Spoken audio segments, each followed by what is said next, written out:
Suhu panas yang terjadi di wilayah Sumatera Selatan, khususnya Kota Palembang, hingga mencapai 35 derajat, disebabkan oleh minimnya pertumbuhan awan di sekitaran wilayah Sumatera Selatan. Beberapa hari terakhir, cuaca terik melanda Provinsi Sumatera Selatan, khususnya di Kota Palembang yang mencapai suhu 35 derajat Celcius diprediksi akan terjadi hingga awal bulan November. Kepala Stasiun Meteorologi SMP 2 Palembang, Siswanto mengatakan, berdasarkan parameter cuaca terik yang sampai dengan 35 derajat Celcius termasuk ke dalam cuaca ekstrim. Ada beberapa faktor yang memicu cuaca menjadi terik, yakni matahari berada di sebelah bumi selatan.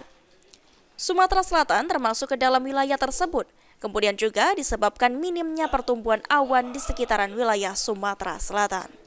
Memasuki tanggal 30 dan 31 Oktober secara berangsur-angsur, suhu akan mengalami penurunan dan pertumbuhan awan mulai terjadi di beberapa daerah seperti Musi Banyuasin dan Banyuasin.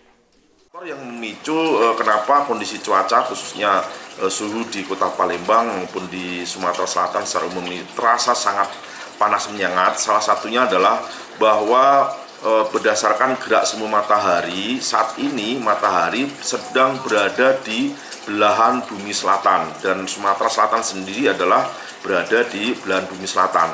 Kemudian yang berikutnya, penyebab suhu terasa sangat terik atau menyengat ini salah satunya adalah minimnya pertumbuhan awan yang ada di sekitaran Sumatera Selatan.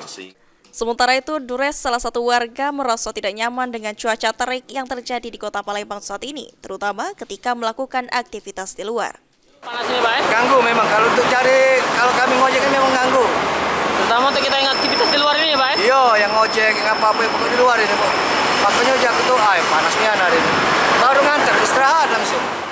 Senada Eli mengaku gerah dan terganggu ketika menjalankan aktivitas akibat cuaca yang panas yang terjadi saat ini, terutama ketika ingin beristirahat. Masih panas. Panas ini, Bu? Gerah, yang jelas gerah, ya? Ya gerah lah. Kita kan merasa gerah kan, kadang tidur kita juga terganggu malamnya kan, misalnya kan panas, tak bisa tidur kan. Kita juga yang aktivitas di luar ini terasa ganggu lah, Bu, ya? Ya terganggu lah aktivitas, rasanya panas itu ingat kan itu nah. Ilham Wahyudi, PAL TV.